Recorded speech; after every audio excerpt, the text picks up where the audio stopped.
All right, folks. Sorry we got started a little bit late today, but welcome to another of our CGBytes artist development seminars. And just for the record, I'm having a little bit of technical difficulty on this end. Mostly for some reason, the machine that I use to monitor these, so I monitor them on a separate machine than what I do these on, is having some problems with the internet connection or something. So I'm kind of keeping an eye on that out of the corner of my eye while I do this, and that's why you guys can probably see right now a popped out version of the chat window floating down the side of the screen. I normally am in via chat on the other machine while I'm doing stuff on this one. So anyway, that's what's up there. That's why I'm a couple minutes late getting started. So hopefully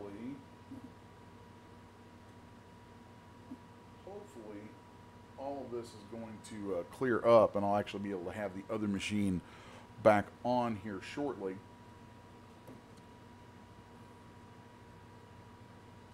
Not entirely sure what the deal is, but all that to say, welcome for another week of our content artist or our artist development seminars for CGBytes. I am Les from 6S1 here for CGBytes.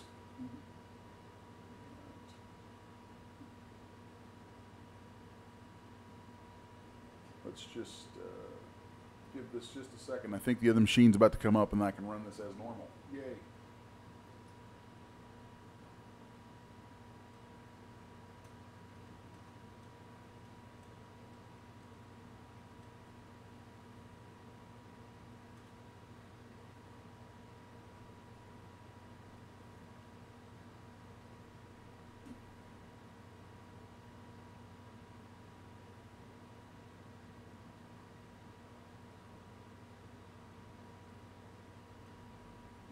All right.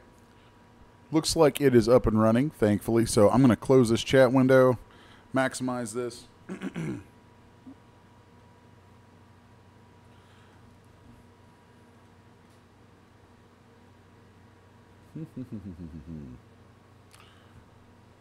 And give me just a moment and I shall be right back. Sorry, guys. All right, that's better. Looks like I got everything taken care of. All right, so welcome. Here we are. I am Les from 6S1 here for CGBytes for another of our artist development seminars. This week we're picking up and moving forward with the Alien Allure theme, the series that we've been doing on creating custom alien themed characters, character sets. And before I move too deeply into things, I want to take a quick look and see who all is with us today.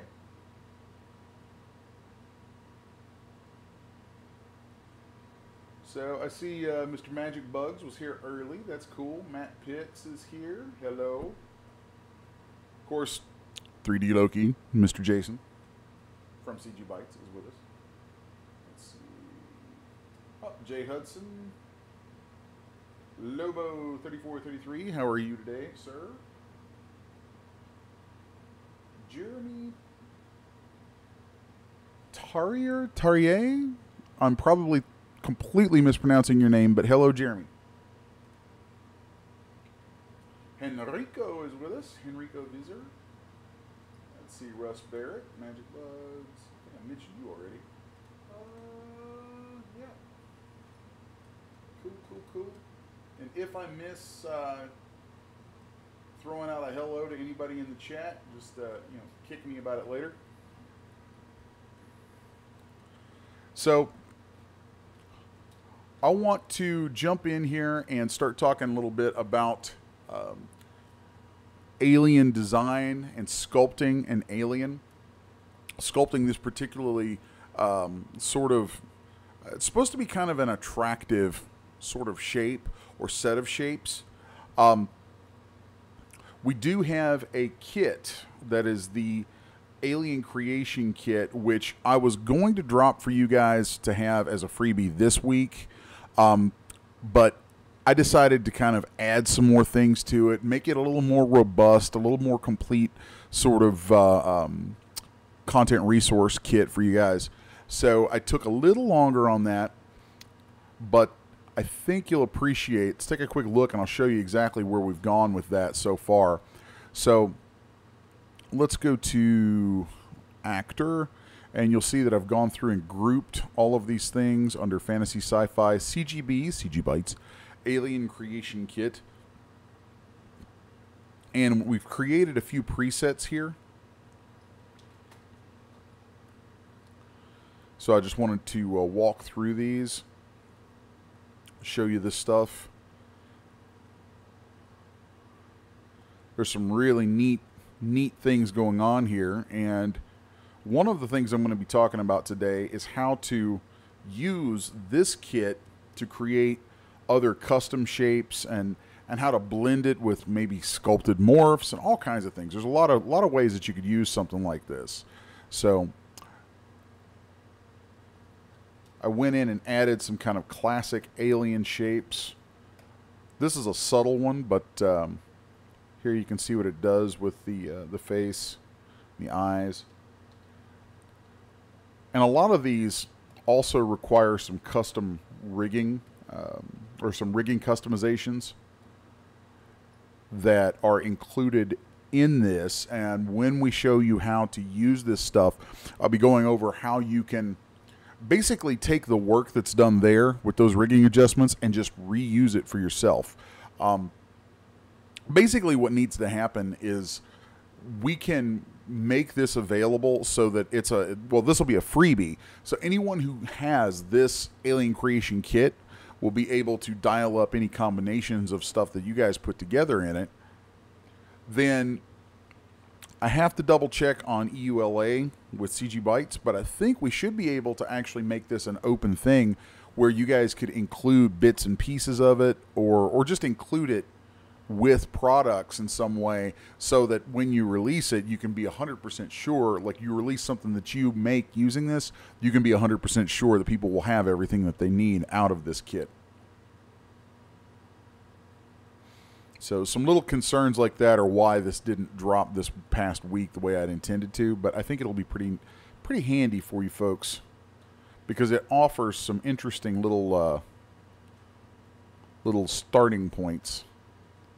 Like that one. That's kind of neat. Of course, if we look at our joints, it adjusts. It should adjust all that. Oh, it looks like I missed the hands. Let's fix that real quick.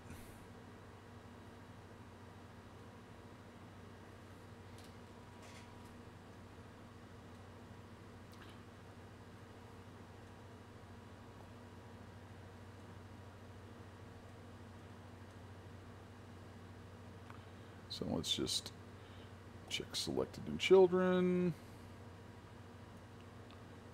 Check selected in children. Hit accept.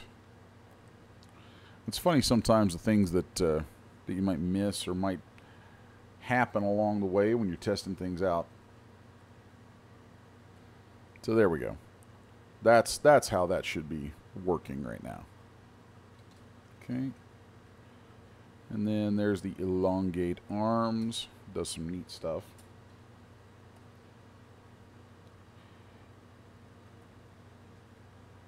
And I want to go through here and make sure that I save this out right now while I'm thinking about it. So this is Alien Creation Kit. The reason I'm navigating into that folder is so that I can see exactly the name that I want for this morph asset.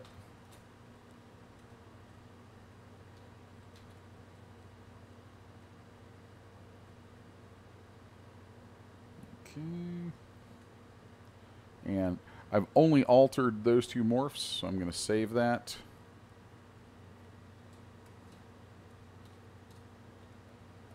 Now let's reload this and double check it.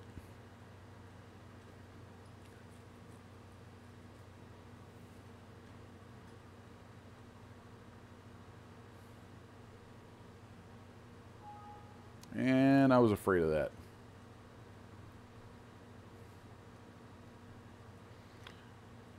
So I do believe I'm having, okay, there's the hands. Yeah, This is one of the other things that I ran into working on this, is I was having some problems getting certain things to slave out quite right. So let's take a look at that. My thumb is not going.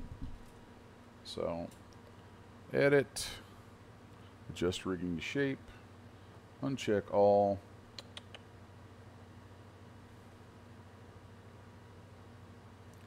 And then check selected children.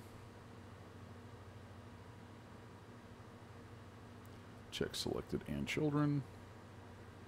Now those should adjust on out there.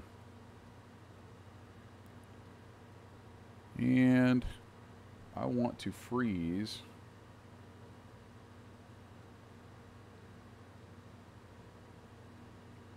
let's make sure that this is reset. There we go. Let's ERC freeze that. We'll try this one more time.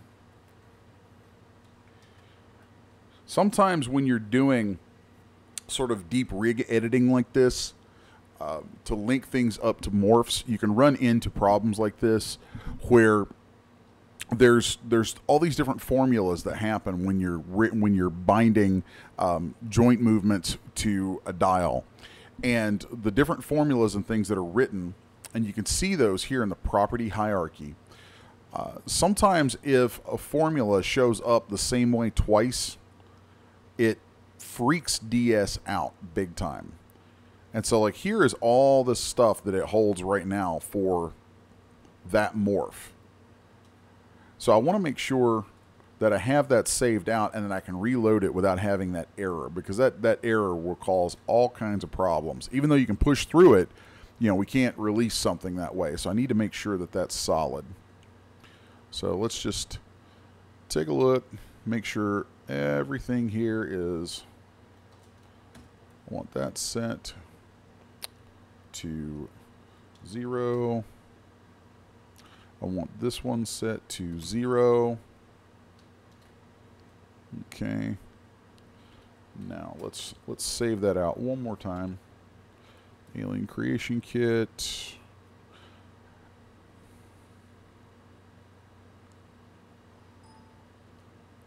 Oh, that was odd. There we go. And then we were working with the, let's see, it was under hands, fantasy sci-fi, alien hands, elongate arms. And I want to make sure that we save those out there. Now I'm going to delete the figure. And I also want to double check, because sometimes when you see that duplicate formulas error come up, it could mean that I've accidentally saved something into the wrong directory. So I'm going to go do myself a little bit of navigation here. Okay, nothing in that one. And what will happen is, where I have all these different external libraries loaded in here, in theory, I probably should really remove a couple of these just to limit the possibility of actually doing something I shouldn't. So let's just grab this directory right here. I'll right click and go to Browse Current Directory. And then, let's see, I'll go under Data, DAZ3D, Genesis 3, Female, Morphs, DAZ3D, and it doesn't look like I have any errant data floating around in there. Okay, let's double check all of these. Of course, that one doesn't even have a data folder to it, so that's good. Then let's check this one. Nope.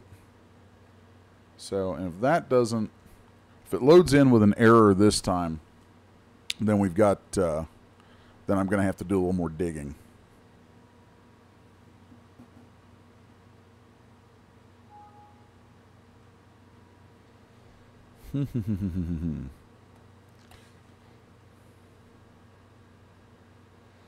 So let's let that load in, and I'm going to go look up my log file. So if we go to Help, Troubleshooting, View Log File, you'll get this lovely mess of data.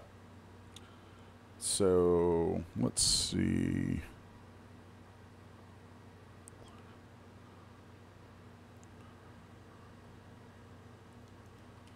So all of the problem is still coming up inside that alien hands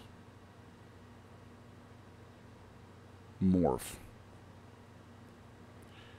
And this is a bit of a sidebar from what I intended to be working with today, but it's actually good for you guys to see this sort of thing, because this is some common troubleshooting you'll end up having to do. So I'm going to save this out one more time, because sometimes when you load it back in and you push through the error and it still works, you save it back out, it might actually get rid of that error. I know it's completely unscientific sounding. There's the thing that one of the things that I both love and hate about DS is that it reads in so much data from external sources that's very easy, if you're not careful, to have something like this happen where you have things conflicting.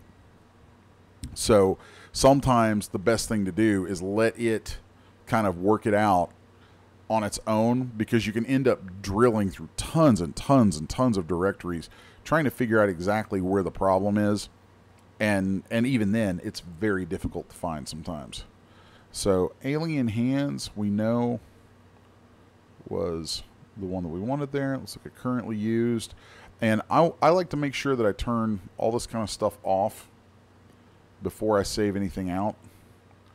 Before I save out a morph asset, I like to set the default on both of those to 0. Now let's try saving this out one more time. Okay.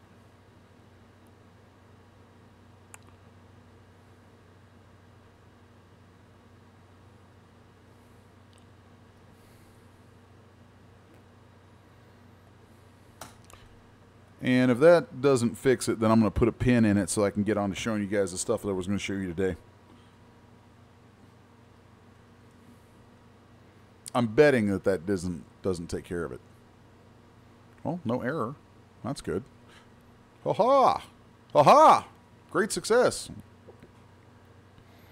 See, you guys get to share in these precious moments with me. All right. Now let's just look at this with the joints turned on, make sure that that's good. Make sure that that's good. All right, sweet. So then, yay.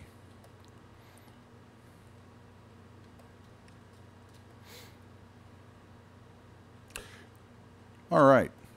Now that we have all that in place, thankfully,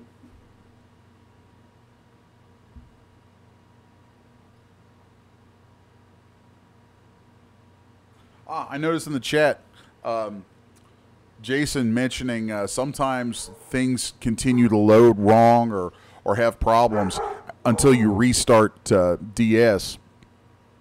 Something you can do is hit F2, bring up your preferences, and you can clear your DSON cache files, which has almost the same effect as a restart, although sometimes even that doesn't seem to work and you do still have to do the restart. But if you just want to try to avoid the restart, you can hit F2 and clear those DSON cache files, and a lot of times that will cause things to refresh properly.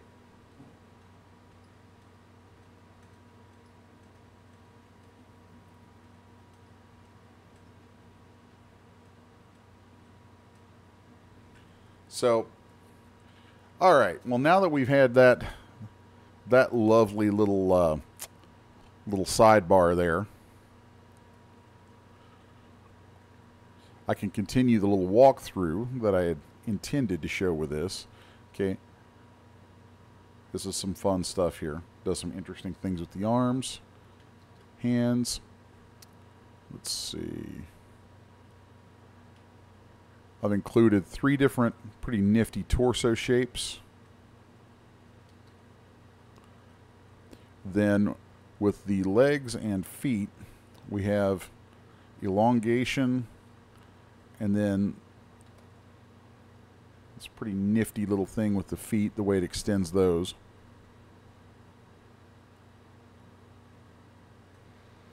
And my favorite part of the whole thing is being able to combine those kind of shapes together to create these presets. So since I'm already looking at this, let's go ahead and show you guys how to make one of these presets.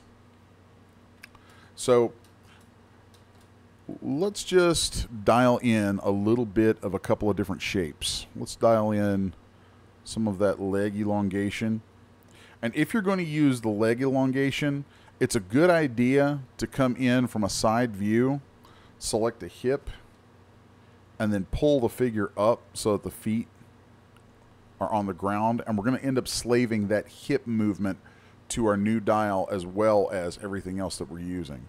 So now let's dial in a little bit of those alien feet. And then let's see. Let's do a little head elongation. And then maybe combine some little bits of a couple of these different shapes.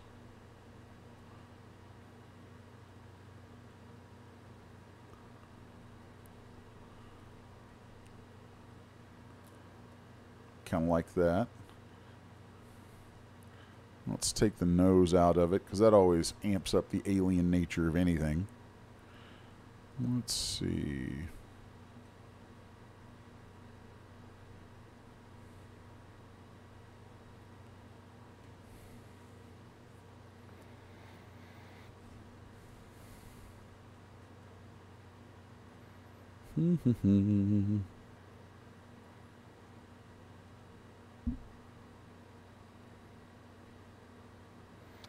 And maybe a little of that. I like that. I like that angular stuff like that. Then, let's see, we've added some feet changes in there.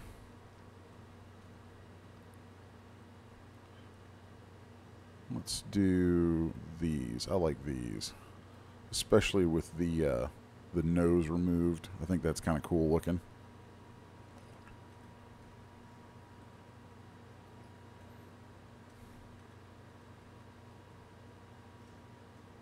Okay.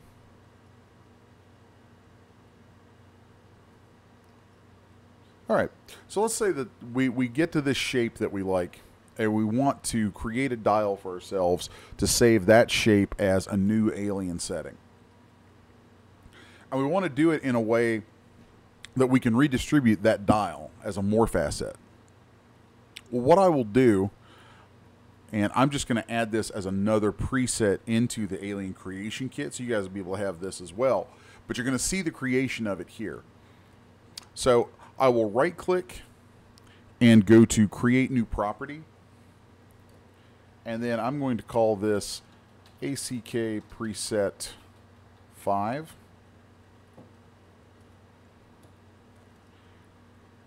Then I'm going to set its presentation attribute type to modifier shape. Then let's set the minimum limit on it to 0 and create. And now drag this slider all the way up. And we have our parameters in edit mode. So to get to that, you just right click, go to edit mode. And then I'll right click and go down to ERC freeze. And the window that comes up, we should see everything connected together here that we need. So these are all the different morphs that are engaged. And then this is the Y-trans on the hip. We want that. So now if we hit accept and I restore the figure, now we should have our preset saved. So now when I want to save that preset, I'll go to File, Save As, Support Asset, morph assets. I want to make sure that I'm in the correct asset directory. And here I'm using the original product name. You would create a new product name for yourself, whatever you want to call your alien product. You create that product name, and of course it would be your vendor name as well. So now I'll go to open Genesis 3 Female right here, go to Actor, People, Fantasy Sci-Fi, and then under CGB Alien Creation Kit, I should now have ACK Preset 5. And now that is saved so that when I distribute this morph asset, that will now load in with the others.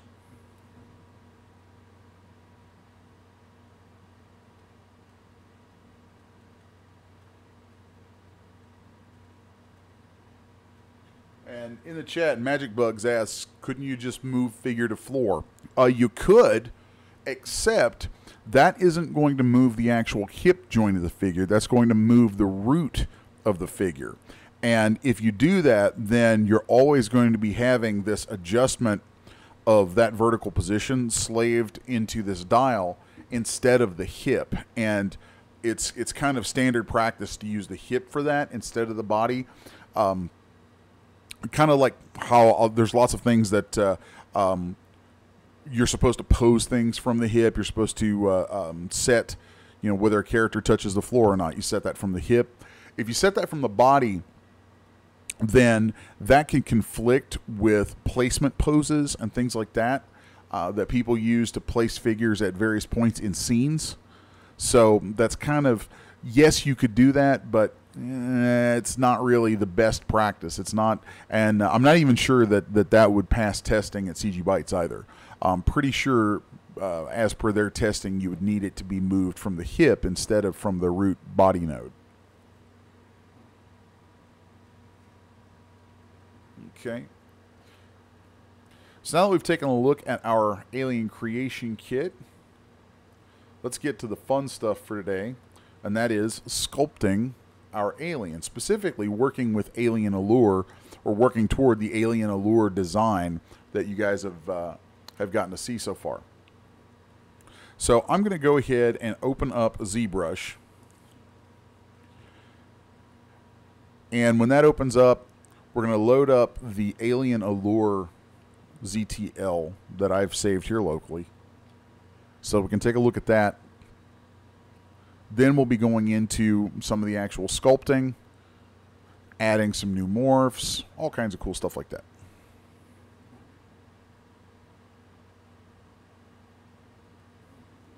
Okay.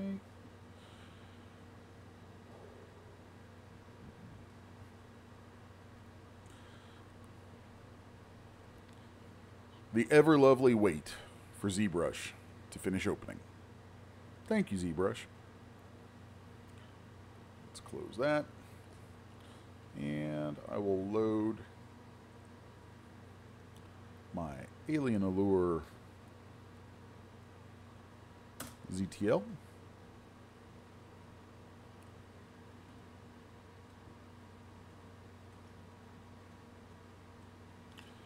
And we'll drag her out onto the canvas.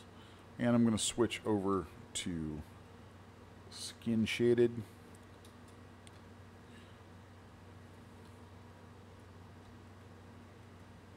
Okay.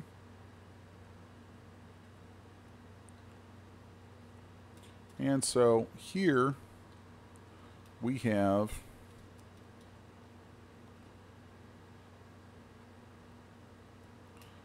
our Alien Allure sculpt.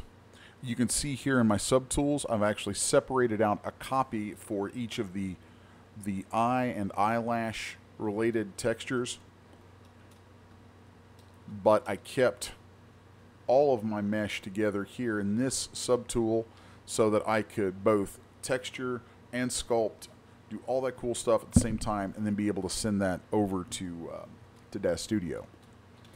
If I just broke pieces of the mesh off, then it wouldn't send back over because the vertex count would have changed. Would not be compatible.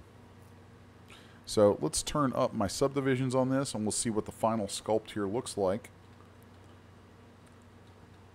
And today we're just going to be focusing on sculpting and moving morphs back and forth, doing the stuff that goes with that, the shaping side of this. Next week we'll actually get into texturing, and the methodology that I used for texturing this I think was a lot of fun, and it's something I would like to see more folks try and use, where instead of using photos and elements that we stamp in from other places, we actually paint, just paint. This was a very pure paint process on this one, and I like the originality that you come out with, and there's a certain kind of natural look that you can get from it, especially when you combine some of those traditional paint techniques with the sculpting that goes on to create the morph. So design-wise, we spoke last week quite a bit about the choices of form, the way that you can design an imaginative creature, an alien or demonic monster thing, something like that, any of those sorts of things. The way that you can use certain types of lines common in the human form to reinforce that sort of sensual attitude. You want those angular lines that point certain directions in certain places. And if that doesn't quite register with you, just go back and watch last week. We talked about that a lot, and it was some really cool stuff. So let's see here. Let's compare that now to what we have over in DS.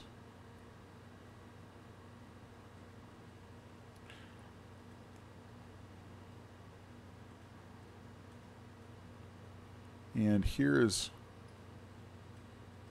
how Alien Allure comes out in DS. And a lot of the details that you see here in Zbrush, a lot of those details really come out in the normal mapping and the displacement mapping that I set up on this.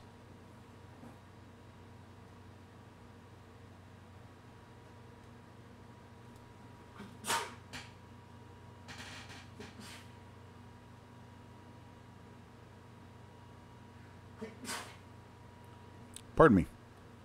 I had to sneeze. That was horrible. So let's turn on the texturing here. We'll take a look at this. And it's been kind of interesting to see some of the renders and things that people have been posting using this since this was released.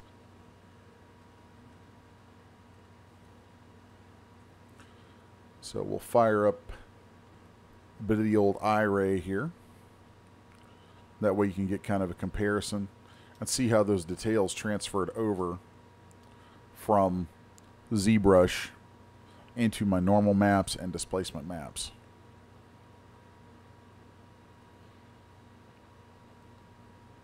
All right.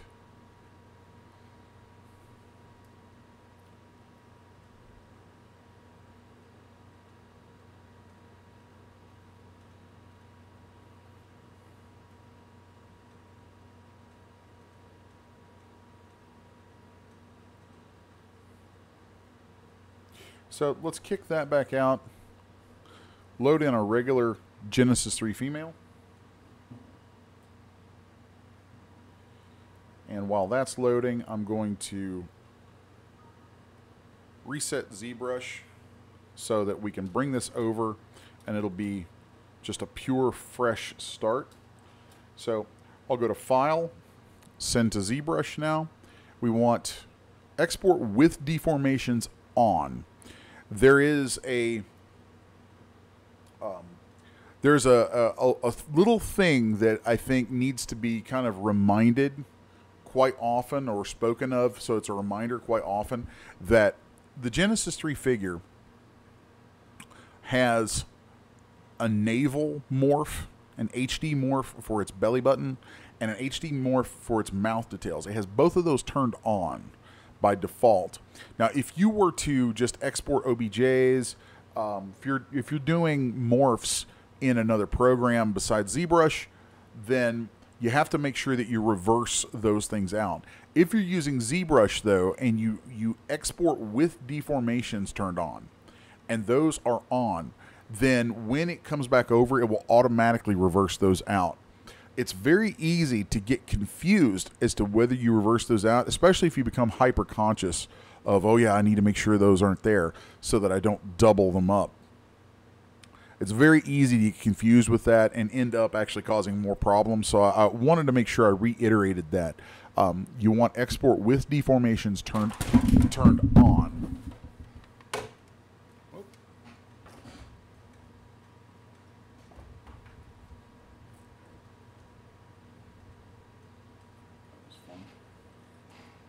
Pardon me. Everything's crashing down around me here. It was awful. So you want to have export with deformations turned on. Otherwise, if you don't, then it will send it over with those turned off. You'll do your sculpts and everything, and you'll have all kinds of shapes conflict, and it creates problems. You can end up with the inner mouth area just completely mauled if you don't do this right. So we're going to have that turned on. We'll hit accept, send this over.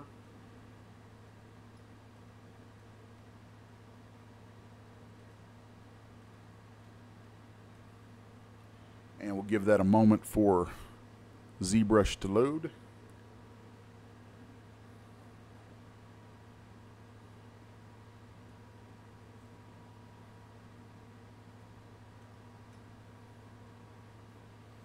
I see Mr. Jeremy there with his comment.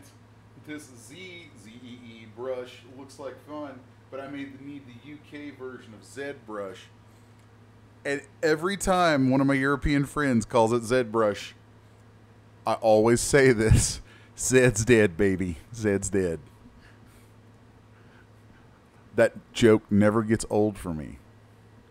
And for those who don't know, yes, it's a Pulp Fiction reference. So there.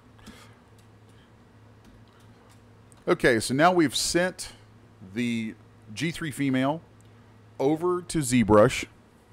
ZBrush. Oh, why can't we just agree? I don't even care which one you use either.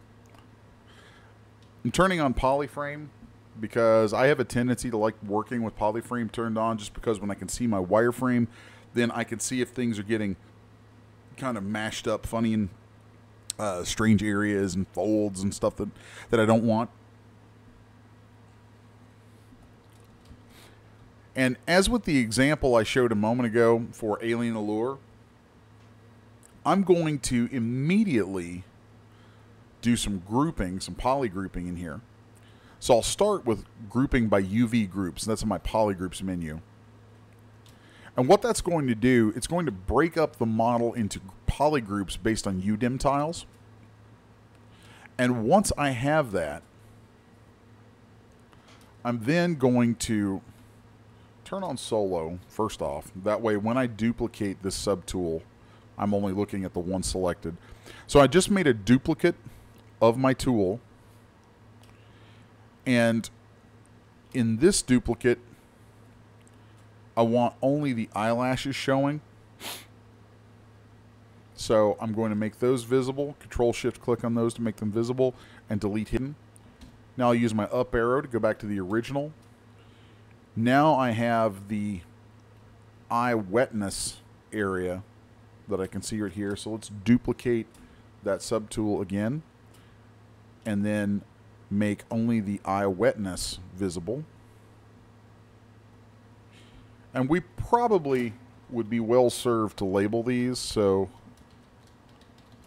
let's just do that. There's eyes wetness. Then here will be my eyelashes.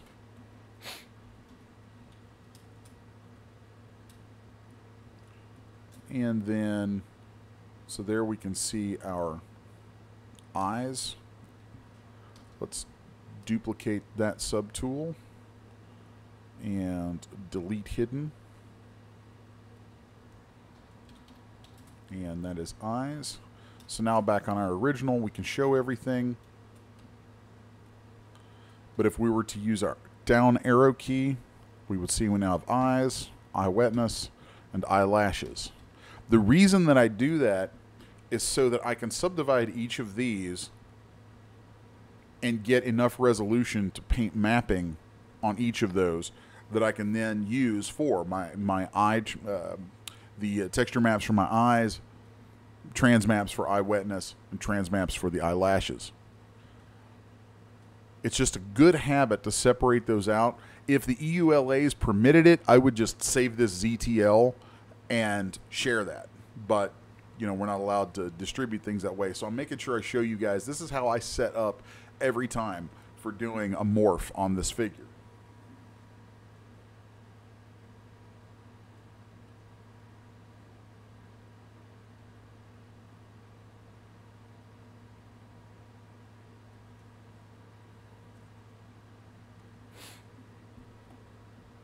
So let's go back to our Genesis 3 female that we sent over.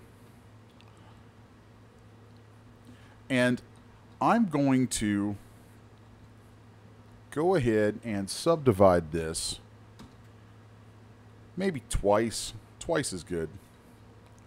Well, let's switch off to a skin shader so that we don't have that red clay on there that was just kind of dark and hard to look at. And this is the copy that I'm going to use for sculpting. Also use for my skin textures. Even though I'm not going to be painting, I'm not going to be worrying about the paint on the eyes, eye wetness, or eyelashes in this subtool. I do want to leave all that stuff on because I'm going to be doing combinations of painting and sculpting in here. And if I try to kick those out, it's going to cause problems. I'm not going to be able to transfer this back over as a morph the way I need to.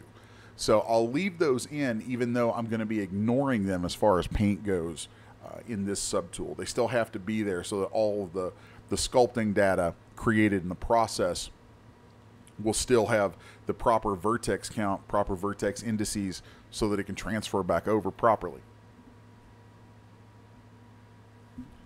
So I want to go ahead then and do a little bit of just organizational grouping for myself that makes the rest of this process a little bit easier. I'm going to make my my eyelashes visible, and then I want the eyelashes, eye wetness, and eyeballs all visible, except, and I hit X to turn on symmetry here, except I don't want this little guy right here, this little bit of wetness mesh, because that in particular really needs to follow the eyelashes, or excuse me, the eyelid areas very closely. So I think I also want to keep my eyelashes with that because those need to follow. So here I'm just grouping the eyeballs and eye wetness together. And then I'm going to take the face right here. It's Control-Shift, click on that. And then the eyelashes and that little piece of the eye wetness and put those in a poly group together. That way, if I want to do some sculpting on here and I happen to use, which I'm very fond of using, the auto masking mask by polygroups method of masking, then that will allow me to move the eyelashes, the eye wetness, all that stuff will be able to move together without even having to paint any masking. The last little bit of prep that I like to do before sculpting is hit Store Morph Target, which I have saved in my interface up here. You can find that in the Morph Target menu right here. And the great thing about that is it allows us to then dial back and forth from our default shape to our morphed shape. And there's all kinds of times when I will put push something to an extreme and then use that morph slider to dial that back.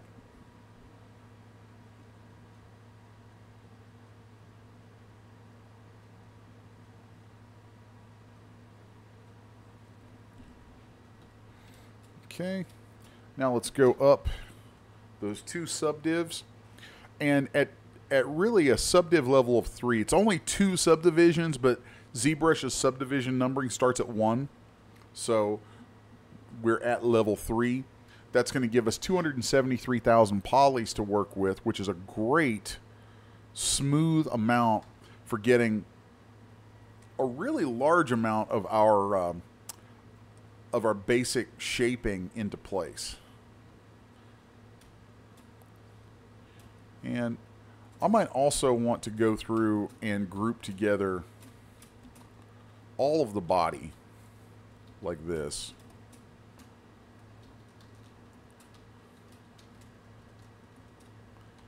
So now if I have mask by poly groups turned all the way up, odds are I'm just going to be sculpting on the body, and then that's going to help ensure that I don't accidentally move the teeth or eyes.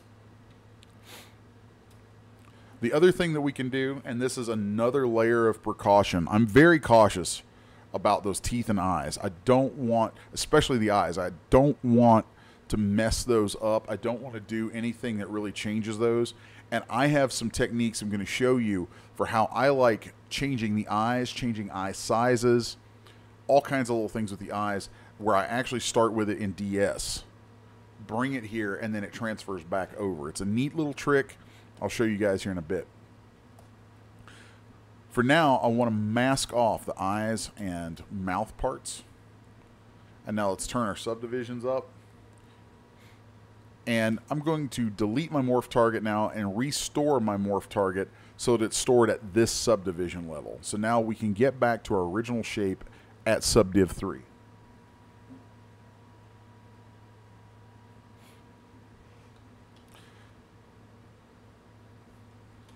So thinking a little bit about Alien Allure and just kind of the nature of what I was going for with that, I'm going to start off, I think this is going to be a little addendum. We'll put this out as maybe another kit. I'm not sure. We'll see. Odds are what I create today, though, will be something that we could share with you guys, and I think that'd be kind of neat. So here is really where the fun starts. I'm just taking the move brush with symmetry turned on and really starting to play with some shapes and volumes.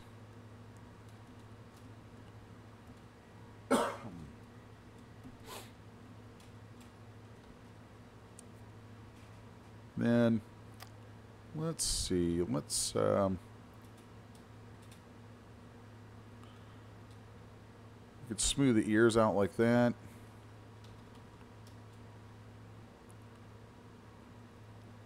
Yeah, let's go ahead and smooth those ears out a bit. So I'm just holding the shift key, brushing over that area. Now let's play with the shape there just a little bit. Since there's a lot of mesh in the ears, it's actually a nice area to use to add some interesting design elements.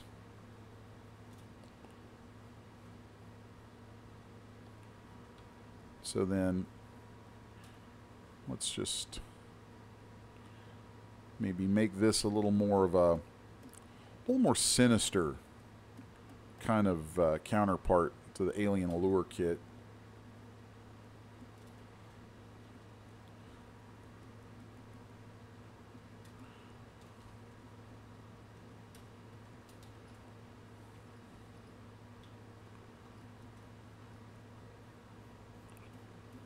Let's maybe take some of the form of the nose and try running that down into the body a bit. Let's also smooth those nostrils. That way we give ourselves some room to play there. Then I'm going to take a move topology brush and let's alter that shape a little bit more. The nice thing about doing aliens like this is you really can just have fun with shapes and playing around, seeing where it all lands. Let's see. From time to time, if there's an area where I really feel like I want something crisp, I want to create a bit of a ledge, maybe pull some topology together. Since the G3 figure has a very light topology, sometimes I'll take a pinch brush and use it to pinch some topology together so that we get an area, something like this, that will allow us to then maybe take a standard brush and really accent that particular form.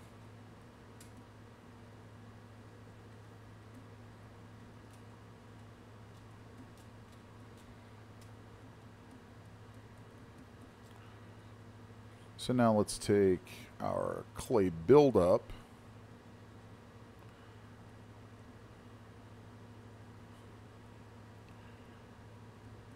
and continue that idea up into the nose.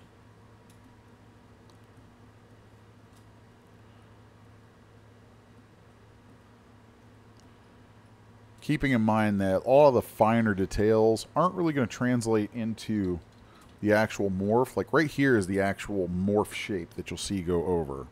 So that's very low res. It doesn't hold a lot of detail, but up at these higher subdivision levels, those details do remain pretty much intact. And so we can add quite a bit that will translate into some really nice normal maps and displacement maps. So like right here, I like this form line that I just created. So now let's take our pinch brush and just accent that. That way I know that it's actually pulling together some topology there that will help that hold. Okay. Then let's have a little bit of fun with these nostrils.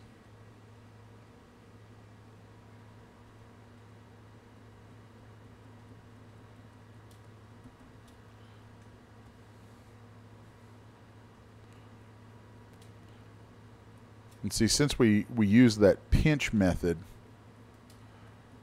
the way that helped spread the topology out gives us this nice opportunity for building this kind of interesting form.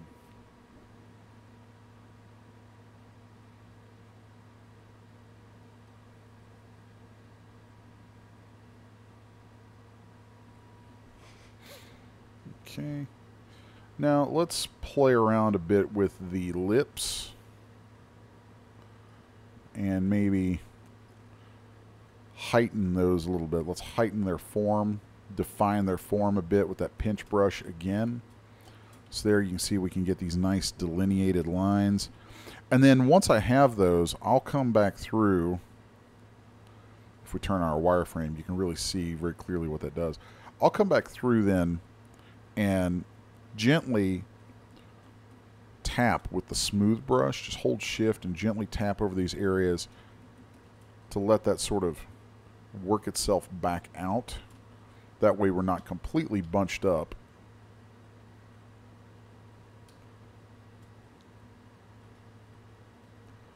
Now I want to have some fun with this form right here.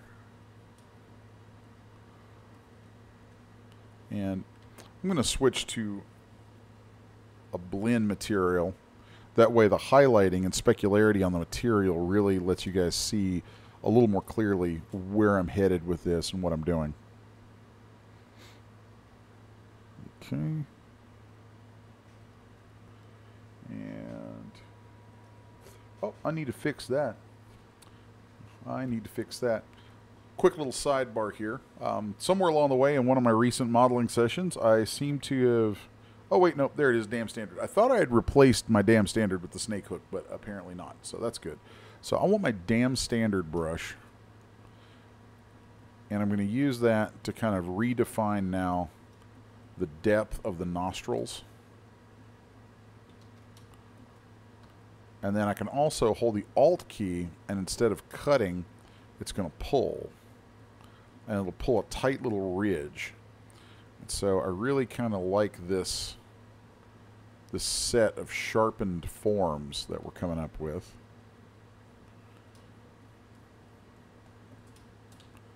I think that has an interesting look to it. Maybe not quite so far with that. Now let's try taking the H polish and kind of flattening this out a bit. Because I'm really digging this sort of planar underside we've started for the nose. So I'm going to continue that and just polish around these surfaces until we get something a little flatter.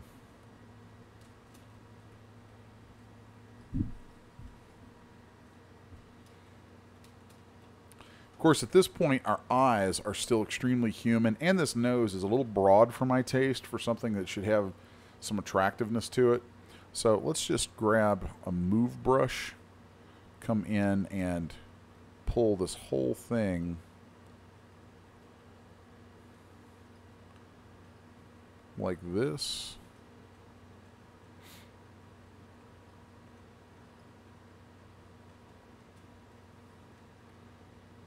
I really kind of dig that. I think that's got a unique look to it.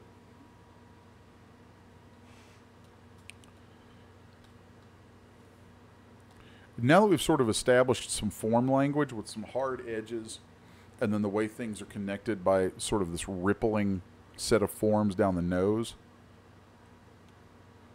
let's take our dam standard and see if we can't continue some of that idea around the eyes.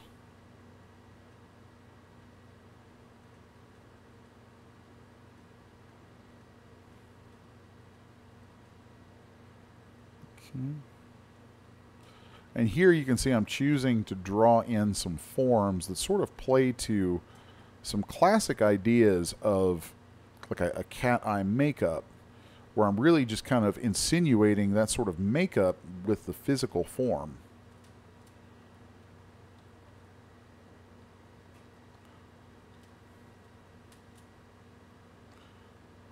Now then, let's take the lips and make them maybe a little poutier, a little larger.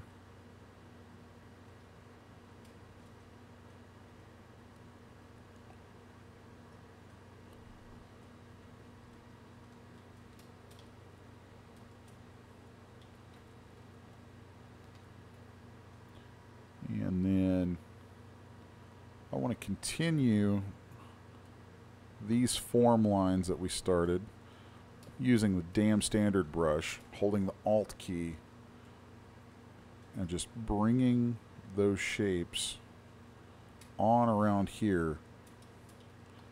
And they're sort of following the, I think it's the orbicularis major. Sometimes I get kind of confused and forget my muscle names.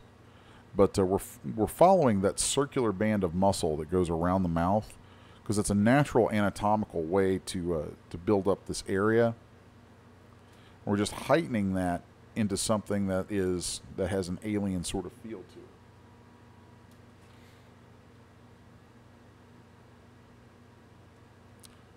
Now let's keep that whole concept going for a second.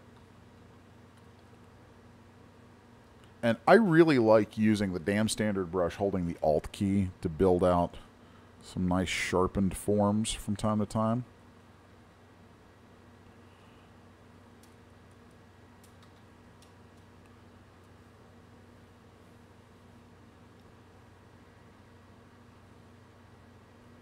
Let's pull that in. Make sure that we still are following those sort of design concepts where the lines are thrusting certain directions.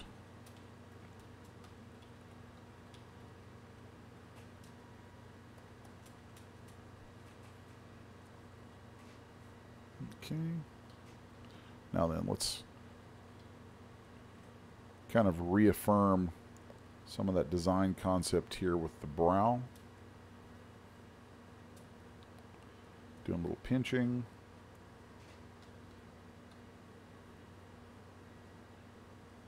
All right. And then back to some damn standard there.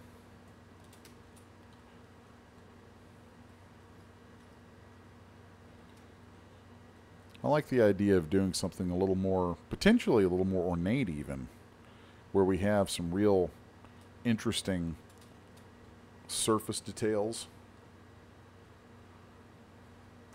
It's very easy in ZBrush, and I've been guilty of this before, to get kind of caught up in how much detail you actually can do and then end up losing sight of good design practices. So knowing when to say when is kind of important.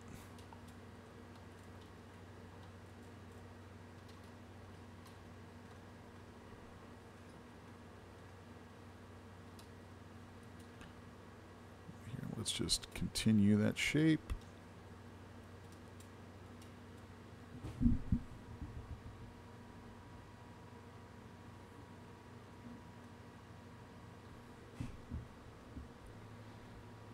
I see someone said she needs bee-stung lips.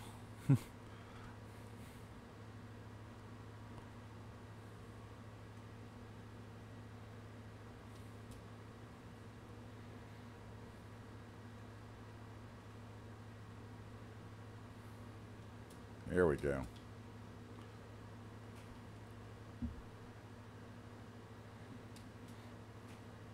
And I think I am going to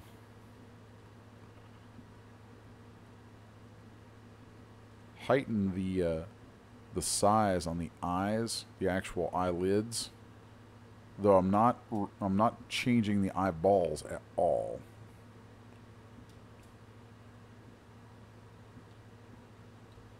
That way we give it kind of some big innocent eyes in the midst of all this. Let's take our damn standard.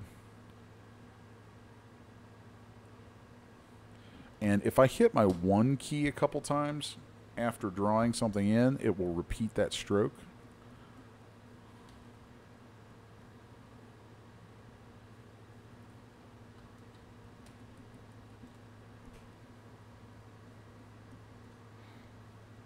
Okay.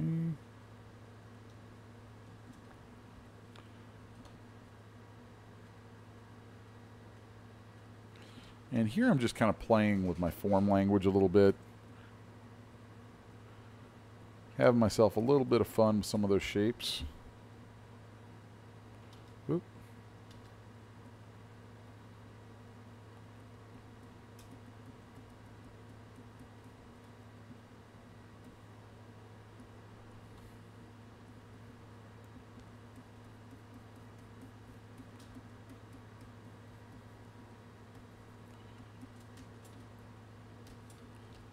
She's very aerodynamic.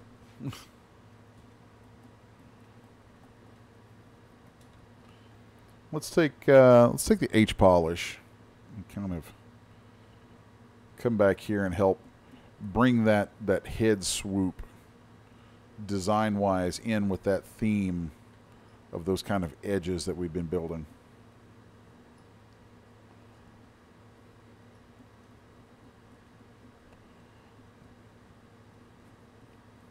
H polish is a great brush for building these sorts of harder looking surfaces through just a sculpt.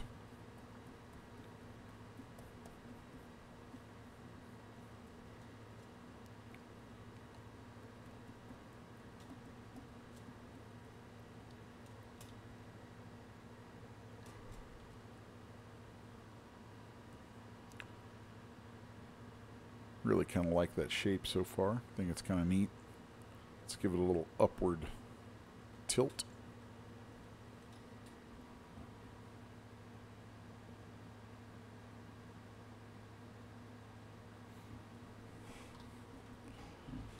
All right.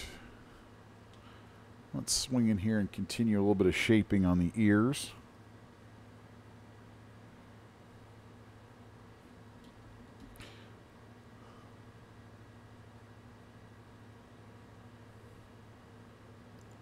Kind of like that.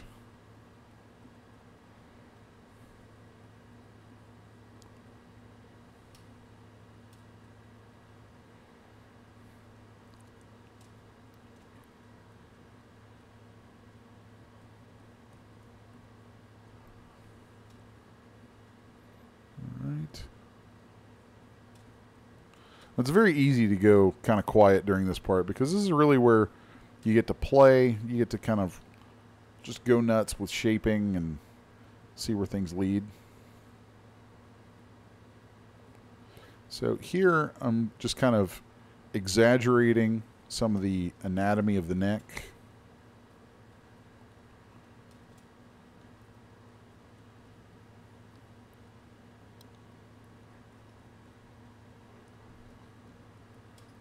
Still, of course, using my damn standard brush. Very handy brush for that sort of thing. And let's give her some sort of pronounced tracheal folds.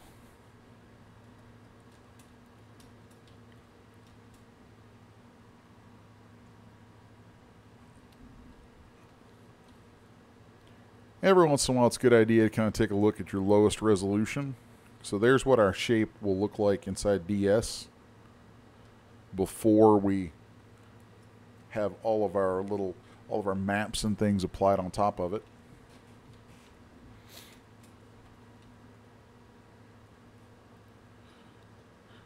Let's have a little bit of fun with that damn standard brush. I'm going to turn the lazy the lazy radius up on that. So now we can create these sort of swooping shapes very easily. And at this point, I'm going to clear off my masking and go up another subdivision level.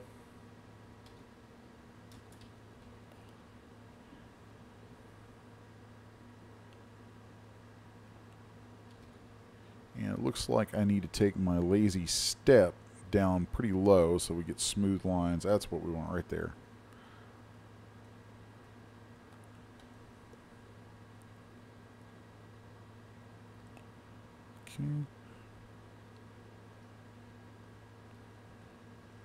And here I'm really just playing around with some forms to sort of highlight and accent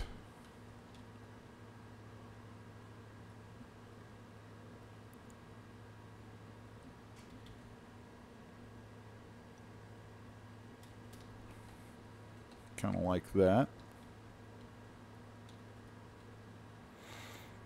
And if we wanted, maybe we could go with something almost insectoid just by taking that damn standard and doing some shaping like that. And then take the pinch and go back over it. And you'll see how it sort of tightens it up and starts to look like shells.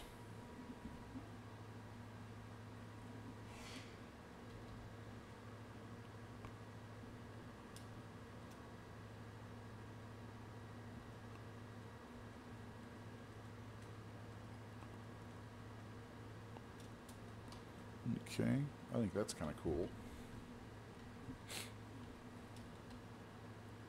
Someone in the chat said that it had a Geiger sort of feel to it. I would agree with that. I'm a big fan of Geiger, so it stands to reason that would come out in something like this. And, you know, since that was mentioned, let's just kind of continue along that vein.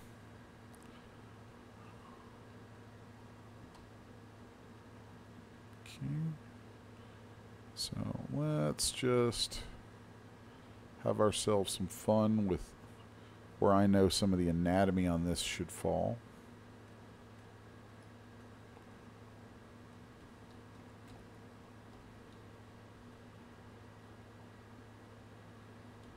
Let's do that.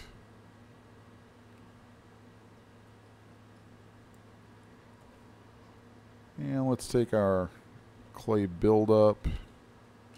And I think I'm going to go up one more subdivision. And here you can see we're really starting to get into some very granular sorts of detail. Definitely the kind of stuff that has to be conveyed with your mapping. You're not going to get that through straight geometry.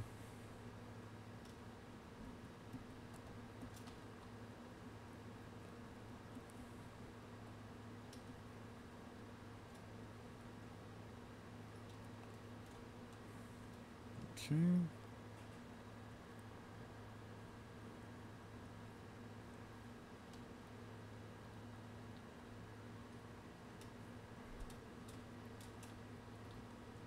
It's got a neat look to it.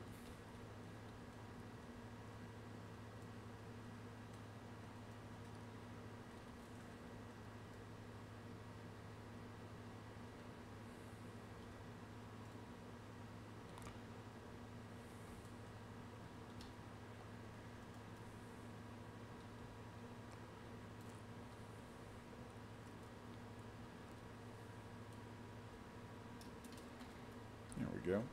Kind of play to those Geiger-inspired lines.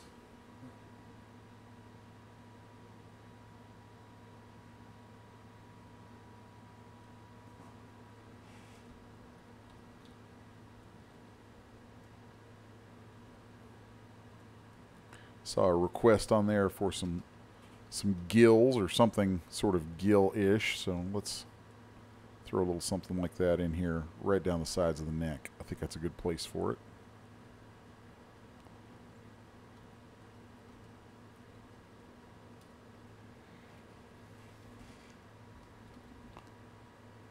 I'll come back and just throw some cutting in between those two just to heighten that.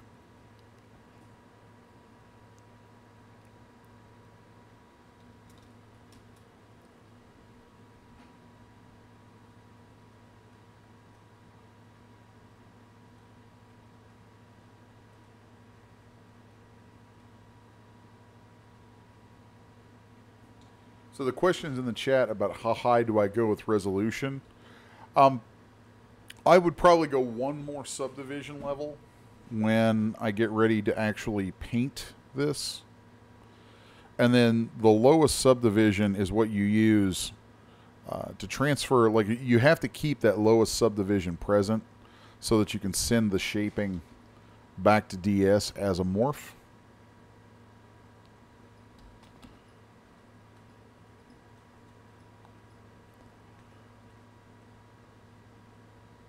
But the higher the subdivisions your computer can handle, the tighter your polypaint's going to be when you go to do the texturing.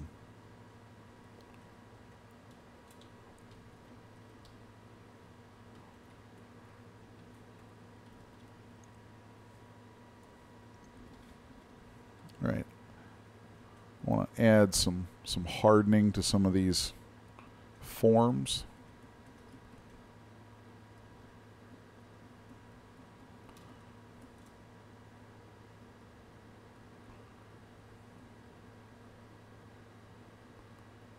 Go.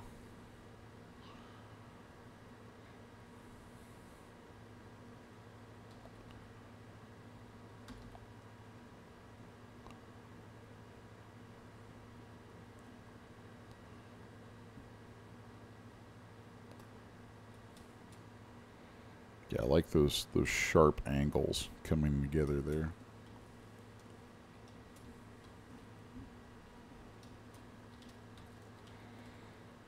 And I think on this one I'm going to keep the whole midriff tummy area actually pretty human. So let's come out and play around with some things. Let's see. What else do I want to show you guys that could be really useful in this?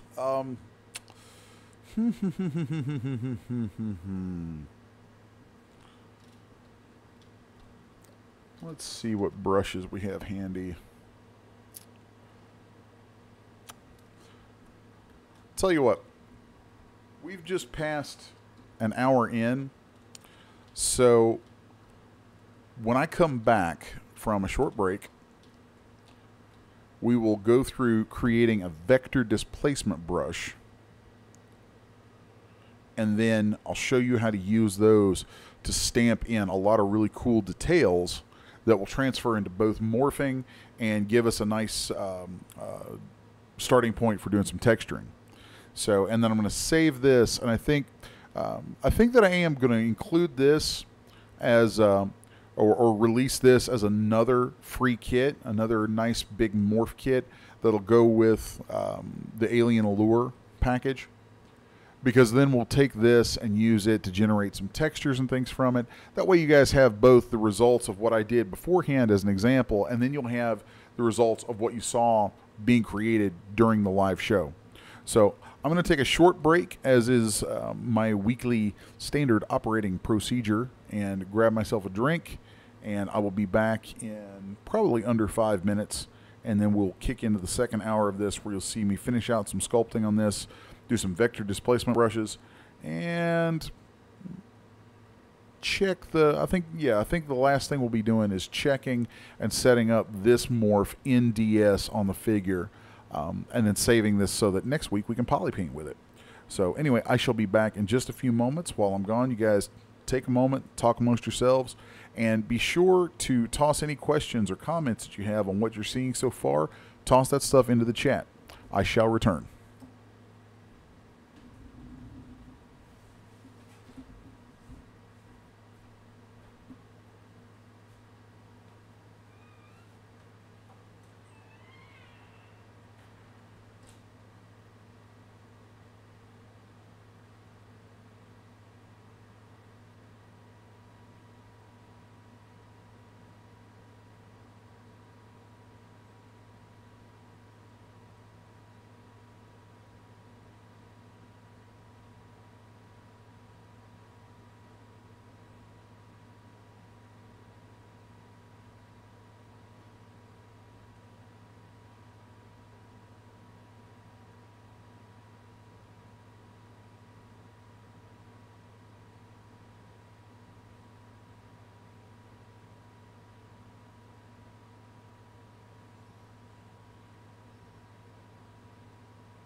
right, I am back.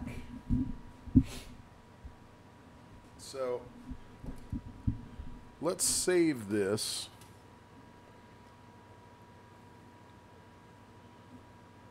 And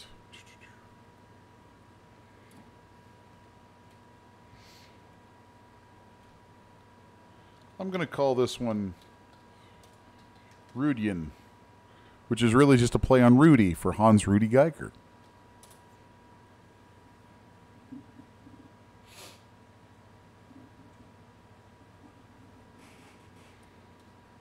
Okay. Now, I want to load up from my projects. Let's see.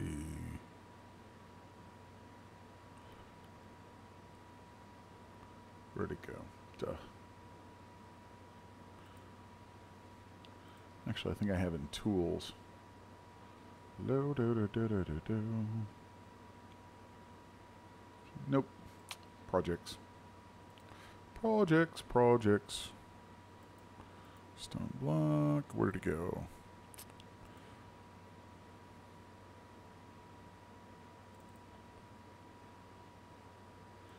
Brush 3D template 512. Here we go. So I want to load up out of projects. You go to miscellaneous.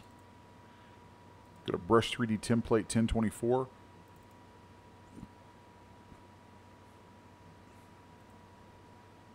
And that will kick out my current ZTL. That's okay. All I'm going to be using this for is to create a new set of vector displacements. So let's turn on symmetry. Vector displacement is a really interesting thing, by the way, because what we can do with it is, let's say we do some sculpting here. Let's take maybe a snake hook and pull something out. With traditional alpha maps, you can't have overhang. Like, it'll just ignore that and you'll have the height of whatever is highest in that area. But if we're using vector displacement maps, we actually have a vector stored, and we can have overhangs that will then transfer into the actual model when we use it. So now let's just say, let's have some fun with this.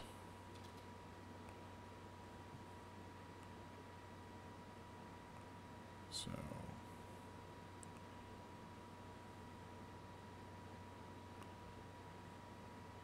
I'm just kind of sculpting something I think might make for some interesting patterning.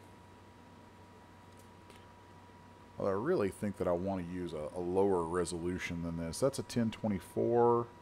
Let's see.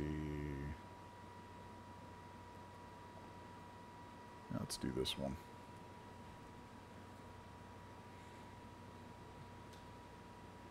Okay. Maybe one more. It's always hard to decide which one of these I want to use. 512 might be a good one. Yeah, that's good. That's good. That's that gives us enough smoothness there. So let's just do a little bit of sculpting on here. Let's say we want to create something we can use to pull out some kind of bony surfaces. Okay, so I'll just sculpt something rough in here that is kind of spinish.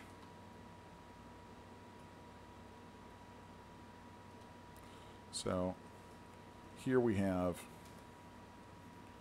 this guy. Now let's just go to a side view,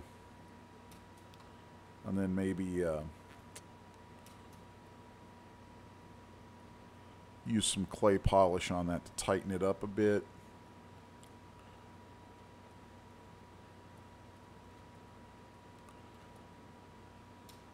And then I'm going to go back to a side view and mask that flattest part and go to deformation and drag all the way over on morph to grid. That's going to ensure that that stuff is flat back to the grid. And that's going to be really important when I go to create vector displacement brushes from this. So now I'll just smooth back over those edges a little bit so it's not too abrupt. Maybe you want abrupt, that's fine. Okay, so here's one. And let's call this Alien Spinals. Vector displacement brush _1. Now I'm going to duplicate that subtool, still having it soloed. And if we go down to morph to grid, we'll just flatten that right back out. And we are ready to begin sculpting another shape along this line. Okay, so now let's do something a little designier. And here I'm just using my clay buildup brush. Okay. This stuff's kind of fun because it's abstract in a way. So now let's pull some of that and really use that overhang ability.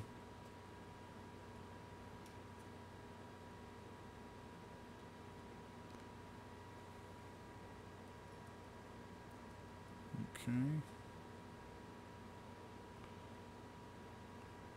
And then let's do a little bit more of that stuff right here.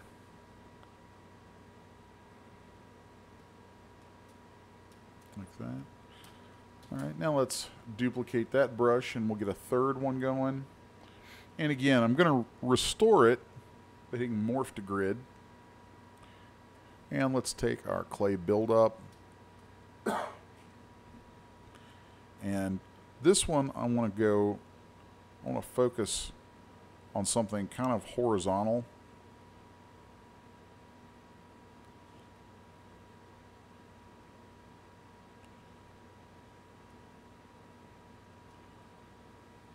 Let's smooth some of that. Let's build that shape out a little bit more. Okay. Now we can come down here, add a little bit of an undercut.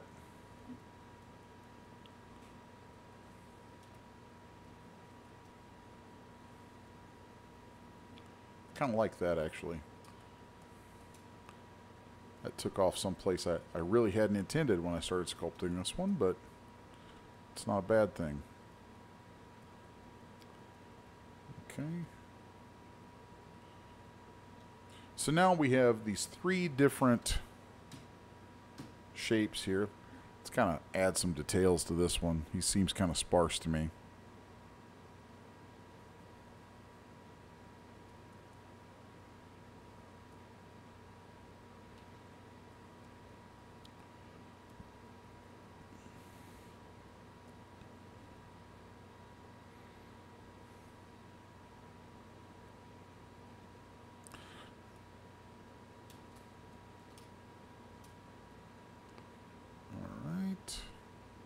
So here we have these three different shapes.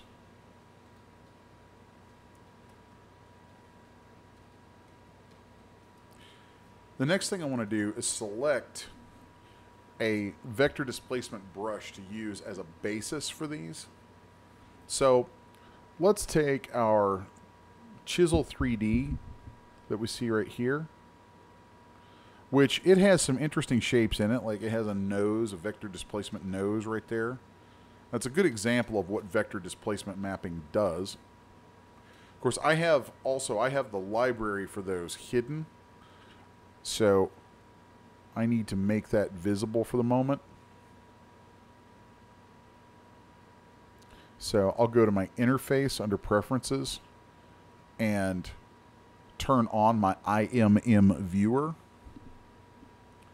And then from there we can select the different elements that are available inside this particular brush or any other IMM based brush that we create.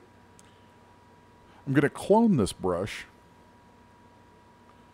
and then I want to make sure that I'm using my clone. So there it says Chisel 3D _1. And I'm going to make sure that I'm looking straight at my brushes. Then go over to the side to my brush menu.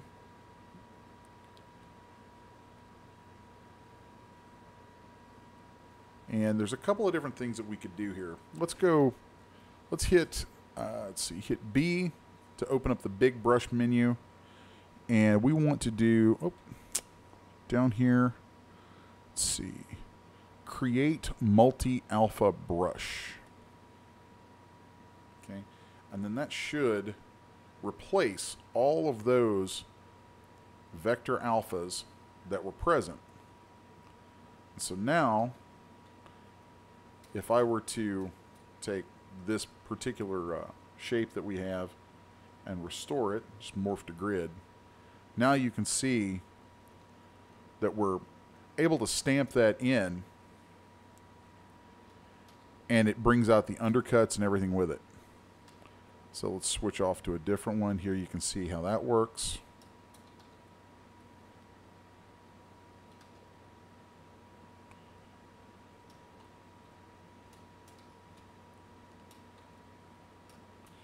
So there's a lot of cool things that you can do with that.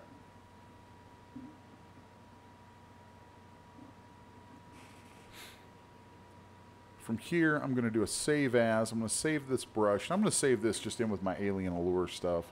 We'll call this alien spinals vector displacement brush. Okay. And now I want to reload the alien that I was working on, and then turn off my IMM viewer, at least for the moment. I always find that kind of distracting. Actually, let's turn it back on since we are going to be using it here. And then I'm going to change back to a blend brush and my color to white so I can see everything clearly. So now, here we're at 4.3 million polys. And I'm going to take one of these alien spinal brushes, and we'll just drag that in. Let's do this right maybe here. Maybe this guy. Okay. And if I make sure that my mouse is dead center, right like that, we should be able to pull some pretty interesting stuff in there. Then I'm going to go back through with symmetry on and kind of smooth some of that out. Just because I know that's actually a lot to try and yank out from a single morph. And I know that a lot of that isn't actually going to translate into the lowest res. And so that would be some difficult stuff to try and get DS to accept in a meaningful way as a morph target plus the maps and everything. But there you can see how that translates across the resolutions, which is not bad. Also, that kind of gives us some interesting surface details to play with. So we can pull some of that back out. Just relax a little bit of that. And let's grab one more of these. Maybe use it to hook in there. Find some places where the forms kind of match up. I don't really like how that breaks the femininity of the design, though. Now there, you can see the results of it if I hold the Alt key. It's actually going to cut that shape in.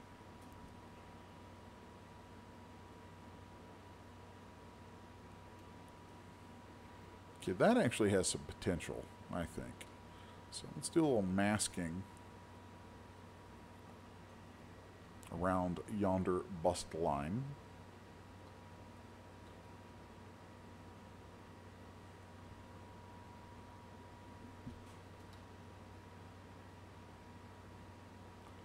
And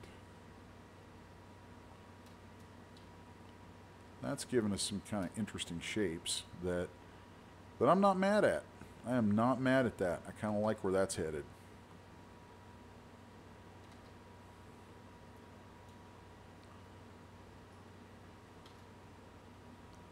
Let's switch out to something else.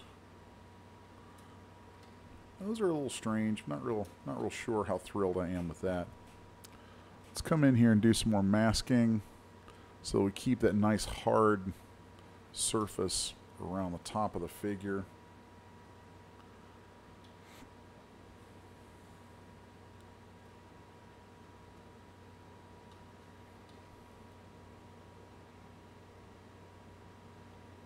Okay. Something like that. And let's take the Z add down a bit, and then we'll use these to press indentations in rather than lift out.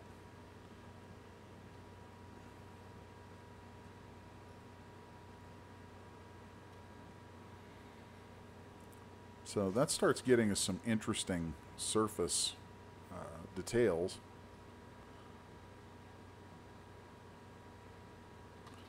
I'm not really digging that though.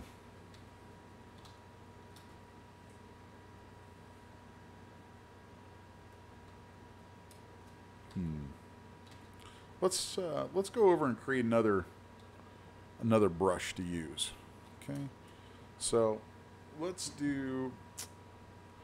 Oh, let's kind of put this guy back in here like that. Now I'm going to duplicate one more.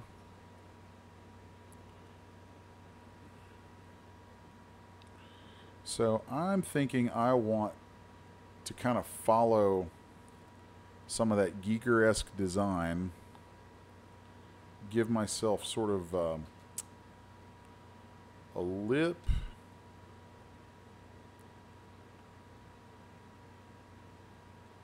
Like that.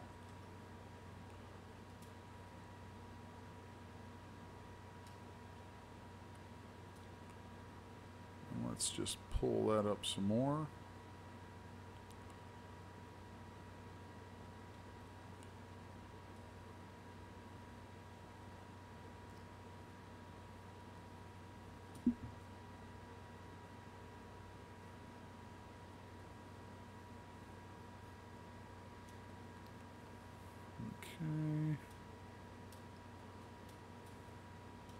Now I'm going to go to a side view, and I really want to kind of enhance the depth. So I'm going to use the Gizmo 3D tool, Alt-click on the surface, and that's going to place that tool on those polys.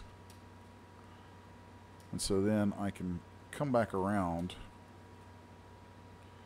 and pull a bit more on this. Create some undercut, some overhang.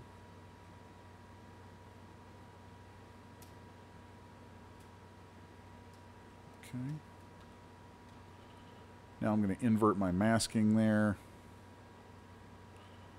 and create some of these little crossing pieces I think will be kind of cool.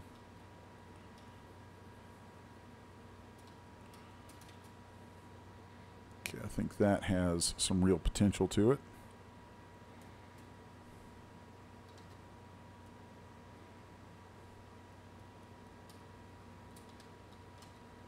Let's not overdo that.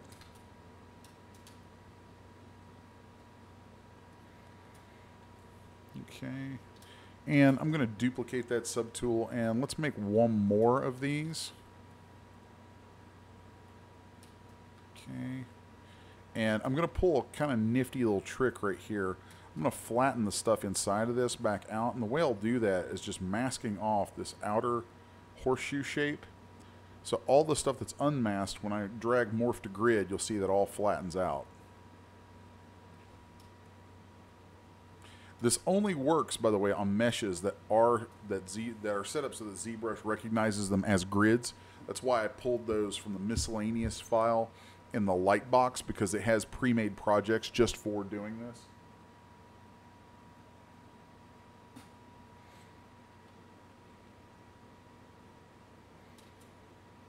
So now let's have a little bit more fun with this particular shape.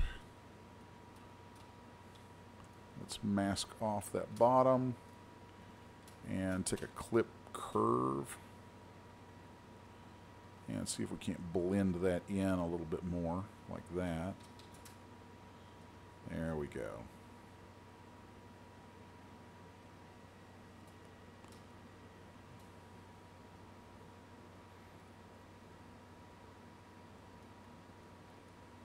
Whoop.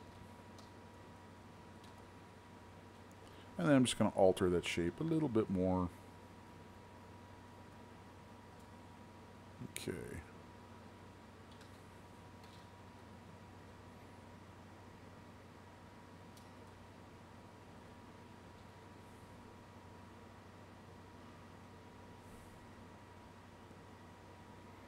Sometimes it's fun to just create these interesting shapes that you can use for a lot of different stuff.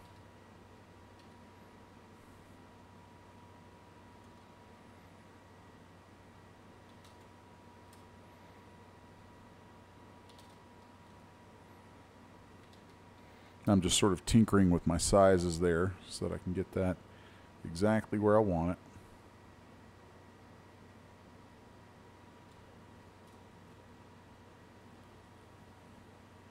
Okay.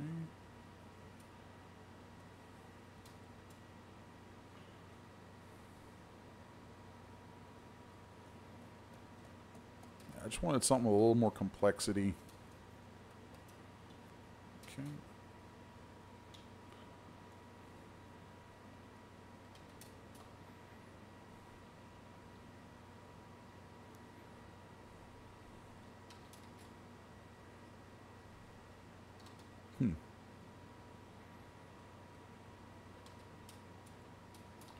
Let's mask some of that off. There we go. Okay. And just a little bit more with this. Let's take some damn standard.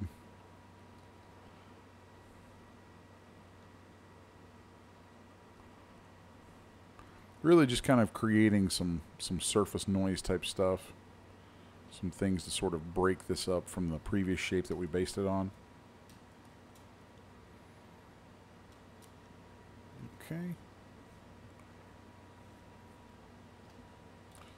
And once again, this time I'm going to take my alien spinals brush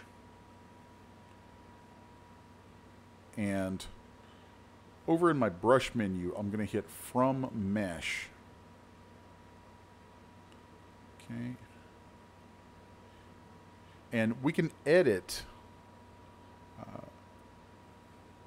what we have in this brush by going into the Create tab under Brush. So let's just delete that one that was selected. And let's see.